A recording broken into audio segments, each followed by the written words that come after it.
pessoal, sejam bem-vindos a mais um vídeo do canal Café com Economia. Mas antes de iniciarmos esse nosso bate-papo, não se esqueça de se inscrever no nosso canal e também ativar o sininho de notificação. E claro, após assistir esse vídeo, dá um like se você gostou desse nosso vídeo. E esse nosso Café com Economia, o tema desse nosso Café com Economia, ele é muito interessante porque ele retrata o mercado de trabalho feminino. Não é novidade para ninguém que as mulheres, mesmo exercendo a mesma função e cargo que um homem, na maioria das vezes possuem o salário menor.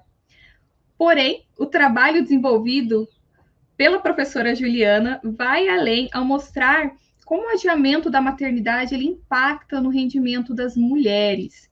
E para falar sobre esse nosso assunto, para esse Café com Economia, nós temos duas convidadas muito especiais, que é a professora Juliana Andrade e também a professora Daniela Monteiro. Sejam bem-vindas. Obrigada por estar aqui com a gente nesse Café com Economia.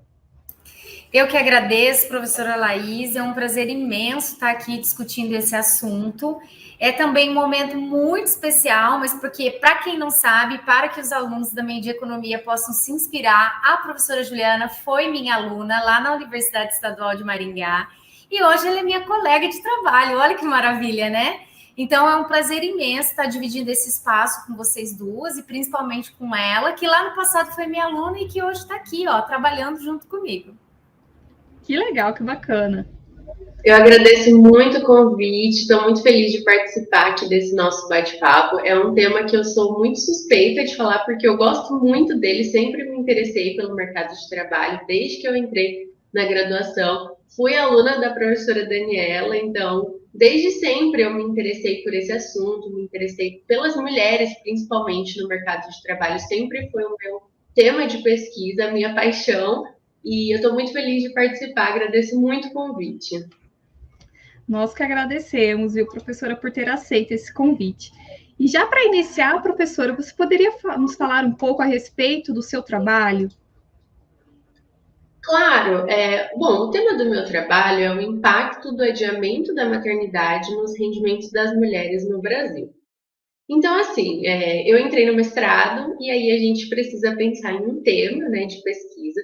Durante a graduação, eu já tinha me interessado por essa temática, pelo mercado de trabalho. Fiz parte de um grupo de pesquisa da Universidade Estadual de Maringá, que é o Conjuntura Econômica, também dentro da ideia do mercado de trabalho. Então, sempre foi algo que me interessou muito. E nós mulheres, né, nós pensamos a respeito da maternidade, né?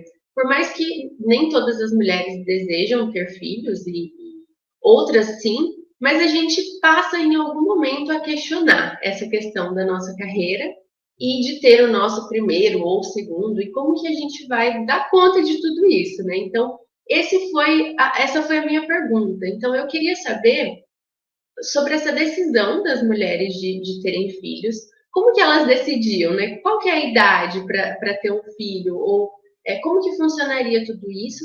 E aí eu queria saber como que funciona essa questão dos rendimentos. Nós sabemos que, ao longo do tempo, aumentou a idade das mulheres ao terem o primeiro filho. Então, se a gente para pensar na nossa família, né, é só a gente olhar para a nossa casa. As nossas avós, as nossas mães, elas tiveram uma diferença, né, na idade. A minha avó, por exemplo, e aí vocês podem compartilhar as experiências de vocês também, ela foi mãe, eu acho que aos 19 anos. As avós de vocês também foram mães mais novas? Sim, com certeza, viu, professora? A minha mãe na minha idade já tinha tido as duas filhas dela, né? Sim. A minha mãe também. Ela foi mãe aos 19, a minha avó foi mãe aos 15 anos, isso já casada, né? E algo que eu percebo também, além dessa questão de ter sido mãe mais jovem, o número de filhos também é maior. Exato. Então, elas começaram mais cedo e tiveram 5 filhos, 7 filhos. Tem famílias que tiveram até 10, 12 filhos, né? E hoje parece que está parando no número 2, né? 2, no máximo 3. Exatamente. Então, a minha avó também, ela teve filho, acho que aos 19 anos, e foram 4. A minha mãe foi um pouco diferente. Ela teve só eu sou filha única, E ela teve filho um pouco mais velho, ela já teve aos 35, que é um pouco mais próximo da realidade que a gente tem hoje, quando a gente para pensar nas mulheres.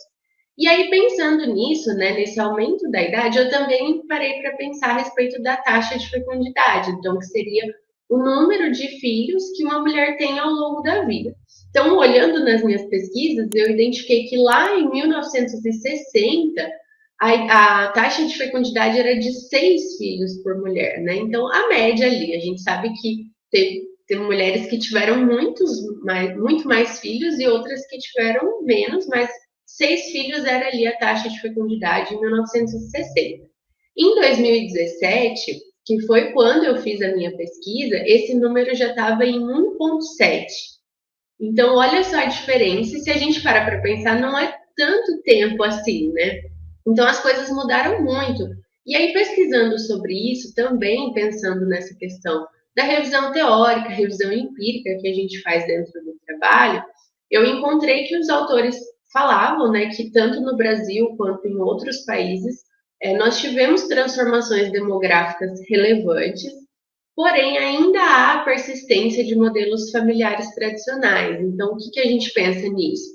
Na divisão do trabalho dentro de casa, né? Então, a gente sabe que as mulheres, muitas hoje trabalham, né, vão para o mercado de trabalho, mas a gente sabe que ainda há essa persistência da divisão das tarefas. Então, muitas mulheres ainda trabalham, cuidam dos filhos e cuidam da casa.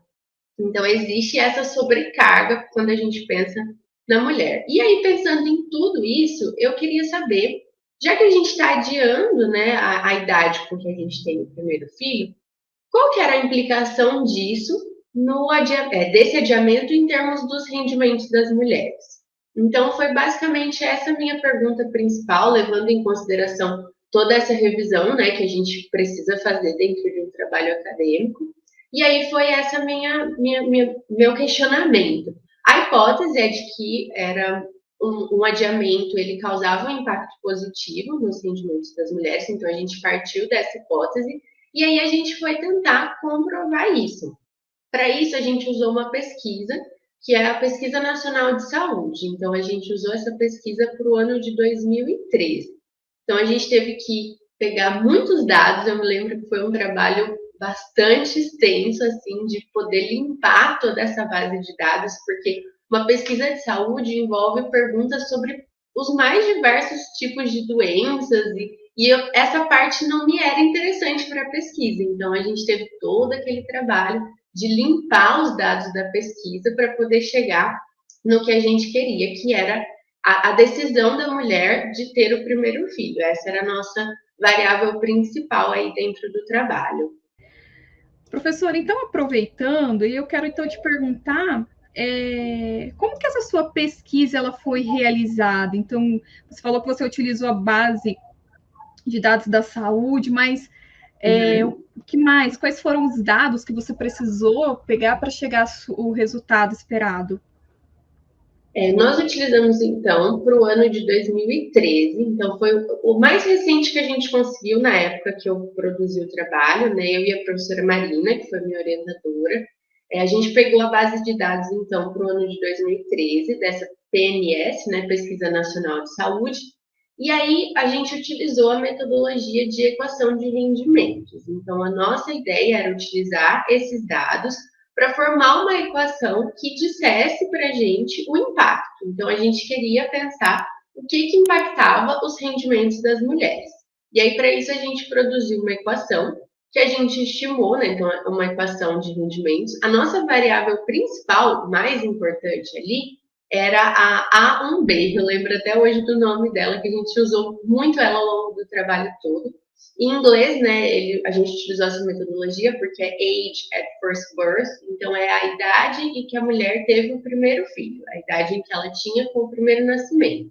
E aí, utilizando essa metodologia, a gente estimou essas equações através de MQO, que é o método de mínimos quadrados. Utilizando esse tipo de metodologia, ele poderia dar um viés de seleção amostral na nossa amostra. A gente tentou corrigir isso usando o método de Heckman, mas ele também não era o melhor para utilizar para pesquisa. Então, a gente estimou por 3 formas. A gente estimou pelo método de mínimos quadrados, pelo método de Heckman e, por fim, pelo método de variáveis instrumentais. Então, a gente tentou instrumentalizar essa variável. E aí, para isso, a gente utilizou uma série de outras variáveis para tentar instrumentalizar isso. Então, a gente utilizou, por exemplo, ali, aborto. Então, se a mulher teve algum aborto espontâneo, se ela teve algum aborto provocado, se ela e o companheiro já fizeram ou se eles fazem algum tratamento para engravidar, a quantidade de filhos que essa mulher teve que nasceram vivos e faleceram posteriormente. A gente usou também uma variável que indica se a mulher era fumante, então, se ela começou a fumar diariamente no ano em que ela teve o primeiro filho ou posteriormente. A gente utilizou a variável cuidado, que indica se ela fez pré-natal na última vez que ela esteve grávida, retirada, se ela já foi submetida a alguma cirurgia para retirada do útero, e a gente usou também uma variável dentro dessa nossa variável dependente, que era o ano de nascimento do indivíduo ou a idade presumida. Então, a gente utilizou esse método de variáveis instrumentais para tentar instrumentalizar essa variável e tentar chegar ali a um resultado melhor. Então, a gente utilizou toda essa metodologia. É algo que parece muito simples quando a gente fala, mas não, parece muito complicado. Leva bastante tempo. Assim, às vezes eu me lembro de a gente ficar semanas para gerar uma tabela. Então, a gente tinha realmente que fazer todo esse trabalho no banco de dados para poder gerar essas informações. Muito legal e é muito realmente um trabalho muito trabalhoso, né? Professora Daniela, que conseguiu voltar aqui agora, estava começando a formular uma pergunta. Isso, gente, a internet oscilou, caí e agora eu consegui voltar. Eu queria perguntar para a professora Juliana, a minha dúvida era o seguinte, se quando ela terminou de apurar os resultados do trabalho dela, ela conseguiu verificar, né, se em termos científicos, o que a gente acredita ser verdadeiro, na prática, se comprovou. Porque nós sabemos que existem empregadores, né, era o que eu vinha dizendo, mesmo sabendo que isso, a legislação não permite que isso aconteça, mas a gente sabe que eles vão burlando a legislação, optam por não contratar mulheres, ou na entrevista eles procuram saber se a mulher tem filhos, eles procuram saber quantos filhos tem, se ela pretende ter filhos em breve, etc., porque eles entendem que a mulher com filhos ela é menos produtiva, digamos assim, porque ela se preocupa, às vezes o filho fica doente, tem que buscar na escola, no meio do expediente, coisas assim. Então, eu gostaria de saber se o resultado científico do trabalho da professora Juliana chegou realmente nisso que a gente, na prática, costuma achar sem ter base científica.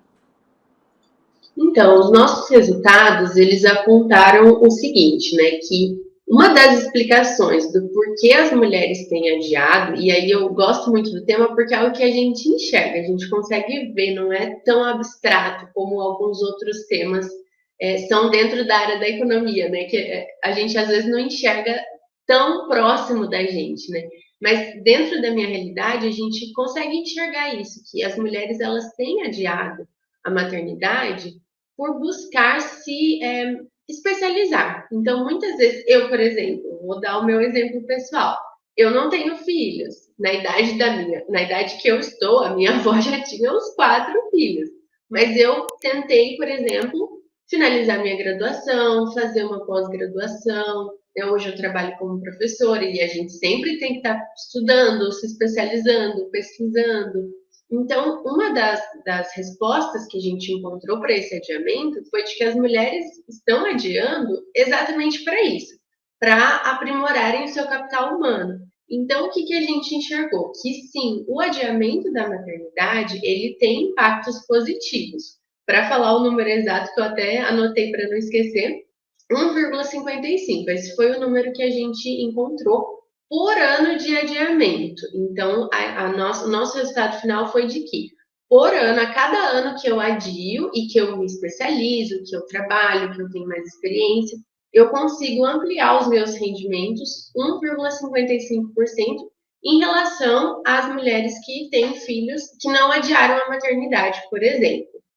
E aí, entrando nessa ideia do homem e da mulher, a gente encontrou, claro, que existe uma penalidade, né? Eles usam esse termo na literatura, wage penalty, que seria tipo uma penalidade nos salários por ser mulher. Então, a gente encontra, sim, essa diferença de salários entre homem e mulher. Eu encontrei aqui que ser mulher gera um impacto negativo nos salários de 22%, então, dentro dos dados daquele ano.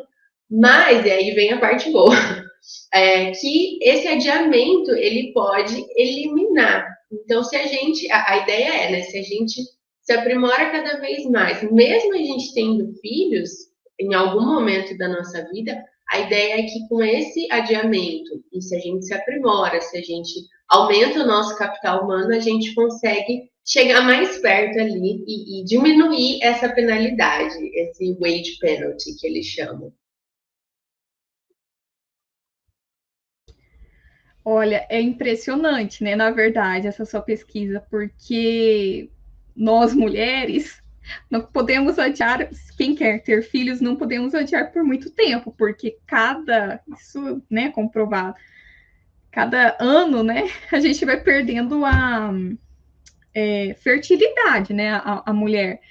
Então, é algo bem impressionante pensar nisso, porque é um peso muito grande que nós mulheres acabamos tendo que decidir. Ou decide por ter filhos e deixar reduzir o rendimento, ou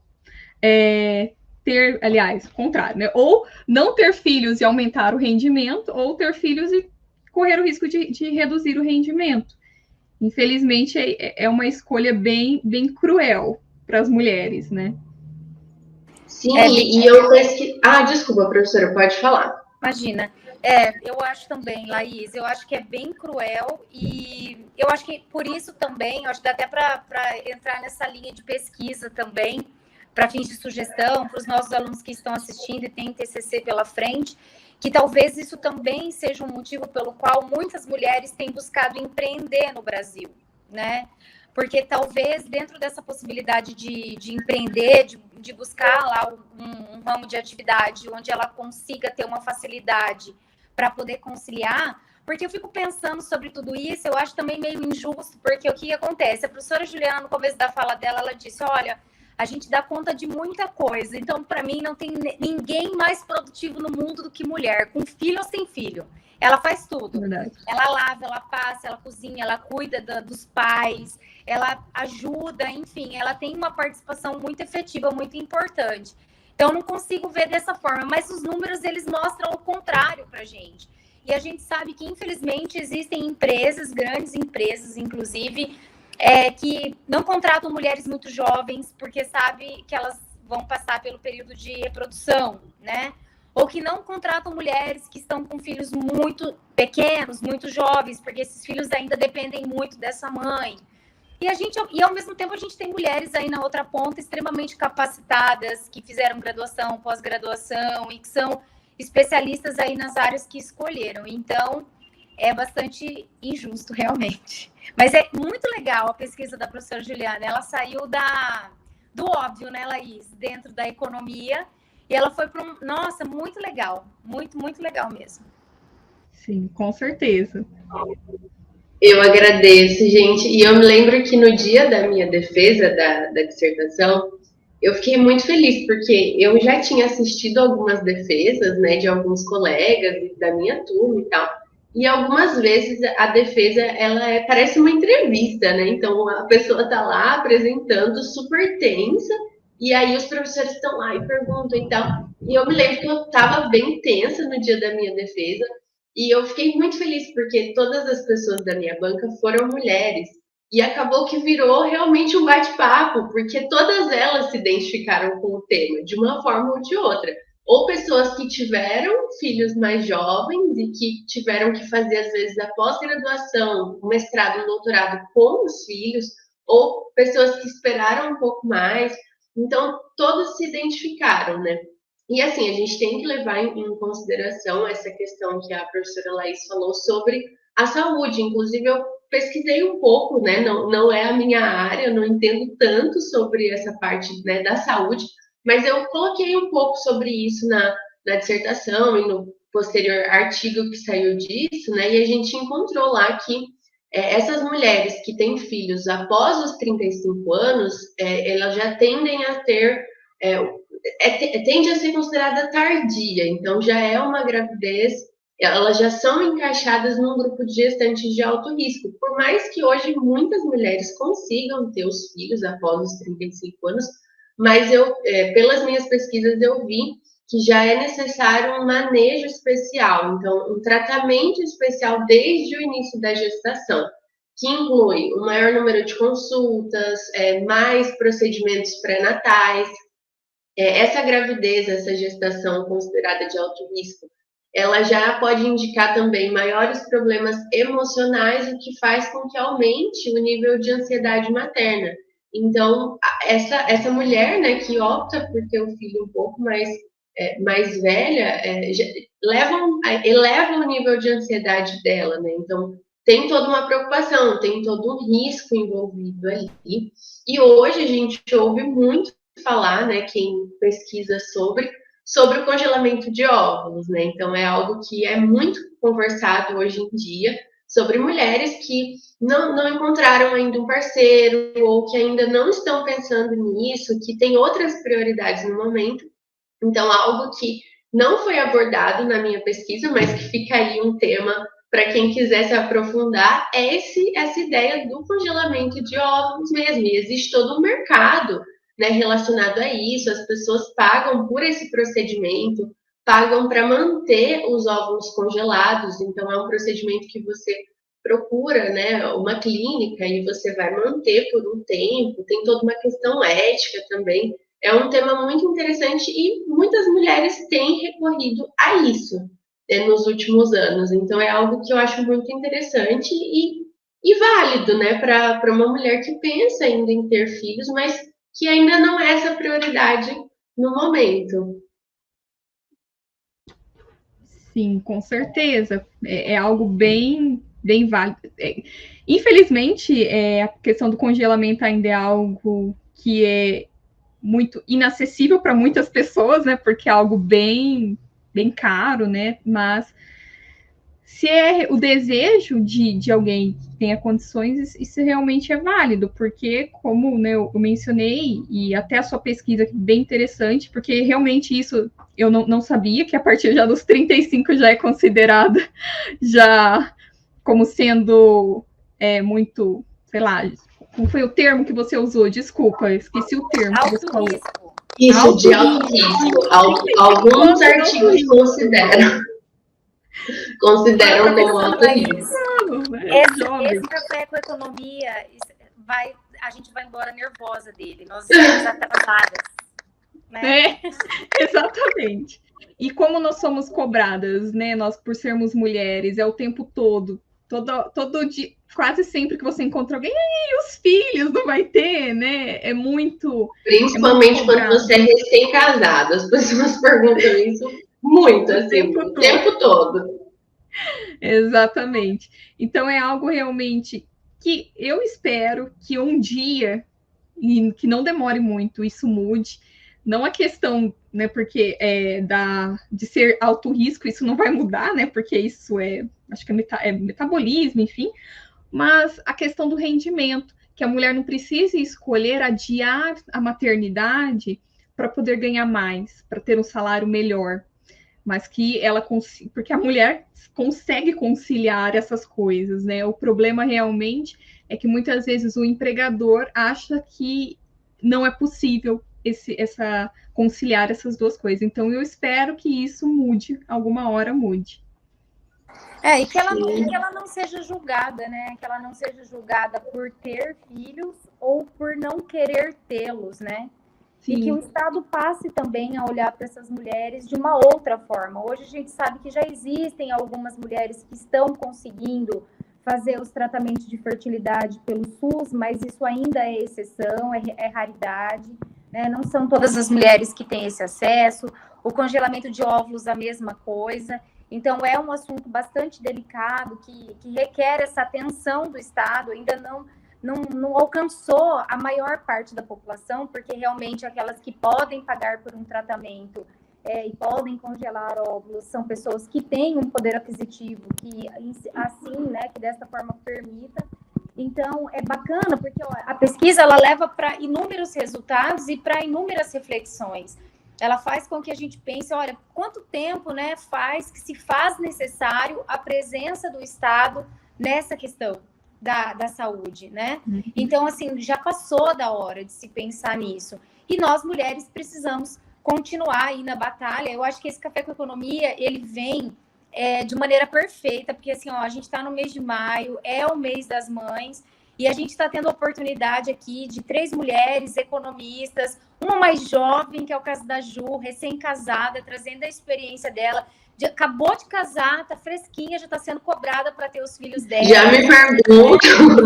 Não, gente. E, assim, olha que bacana a gente poder estar trocando essa ideia e pensar que, poxa vida, gente, tem tempo para tudo, as pessoas têm opiniões e gosto diferente, tem mulheres que não querem ter filhos, e mulheres que querem ter filhos mais tarde, e mulheres que querem ter filhos mais jovens, e tá tudo bem, né? E tá tudo bem. É sobre e eu acho que é algo muito importante que a gente tem que falar também, é a questão da divisão das tarefas, porque hoje em dia é só a gente pensar, o empregador, né, quando você vai para uma entrevista de emprego, ele já parte do pressuposto de que os cuidados com os filhos, eles serão por parte da mulher. E não é bem assim. Então, se o filho está doente, se o filho tem uma reunião na escola, se acontece qualquer coisa, não era para a gente ter presumir que seria responsabilidade única e exclusivamente da mãe. Porque a gente percebe isso nos pequenos detalhes, né? Ah, o filho está doente e a mãe já vai ter que faltar no trabalho. E por que não o pai?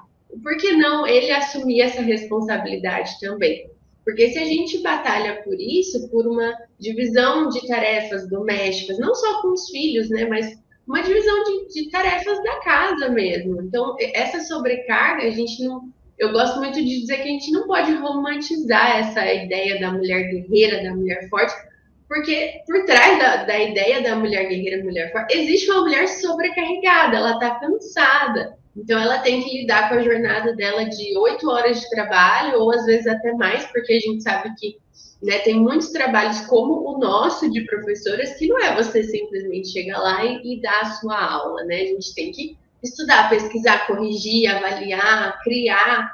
Então, se a gente busca parceiros que têm essa mentalidade de uma divisão das tarefas domésticas e, consequentemente, das tarefas com os filhos, eu acredito que a ideia, a tendência é de que, no futuro, esses empregadores pensem também com essas tarefas para o homem, né? Com essa responsabilidade também para o companheiro, para o parceiro, né? Com certeza, ótima reflexão, professora Juliane, professora Daniela. E aqui eu já aproveito para agradecer a participação de vocês duas nesse Café com Economia. Realmente é algo muito interessante ter aqui a visão de 2 mulheres, aliás, 3, né, comigo também, e essa participação tão interessante, essa reflexão tão importante nos dias de hoje, que é a respeito realmente desse papel dessa mulher dentro da sociedade. Obrigada, então, professora Juliane e professora Daniela. Muito obrigada, eu agradeço muito, gosto muito desse tema, acho que a gente tem que falar disso cada vez mais para os nossos amigos, para os nossos parceiros, para as famílias também, que às vezes têm uma ideia mais tradicional, diferente, né, do que é a realidade hoje em dia. Então, eu agradeço muito pela oportunidade, fiquei muito feliz de participar. Eu também agradeço, foi uma delícia esse bate-papo com vocês. No nosso próximo encontro, professora Laís, nós vamos levar a professora Juliana para a sala de aula, numa aula nossa ao vivo, né? Que a nossa sala de aula é dentro de um estúdio, mas está valendo, né? Para que ela possa ter um contato mais próximo com os nossos alunos, responder as mensagens diretamente para eles, porque eles adoram perguntar e interagir. Porque, sem dúvida, a professora Juliana tem muito a contribuir com o curso de Economia da Unicesumar, muito a nos ensinar. Estou muito orgulhosa, Juliana, porque uma vez sua professora, serei sempre sua professora, né? A gente fica muito feliz quando vê que os nossos alunos avançam casas e casas no tabuleiro, né, Laís? E a gente pode olhar e admirar Então, fico muito feliz de te ver tão bem, de te ver tão bem colocada, uma economista de sucesso, de ponta. Um beijo grande para as duas e até mais. Muito obrigada. Nossa, eu ganhei o dia. Ganhei o dia. Muito obrigada. Uma vez professora vai ser sempre, eu não consigo chamar de Daniela, vai ter que ser sempre professora Daniela. E eu super aceito o convite. Então, obrigada, pessoal. Obrigada para vocês que nos assistiram até aqui. E até o próximo vídeo do canal Café com Economia. Até mais!